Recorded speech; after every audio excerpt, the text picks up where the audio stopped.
Değerli yolcularımız, kaptanımız konuşuyor.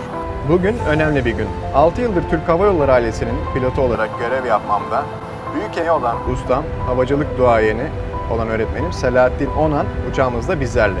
İnsanın öğretmenin kendi babası olması ayrı bir güzellikmiş. 20 yıl kaptan, 10 yıl pilot eğitmeni olarak benim gibi binlerce gence rehber oldu. Onları yetiştirdi. Buradan ona tüm öğrencileri adına sonsuz şükranlarımı sunuyor ve ellerinden öpüyorum. İyi ki varsın, iyi ki öğretmenimsin, iyi ki babamsın.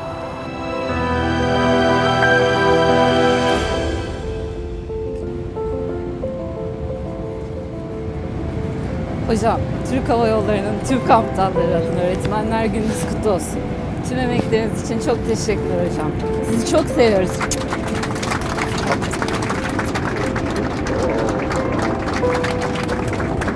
Sağ olun, teşekkür ederim. Buyurun hocam.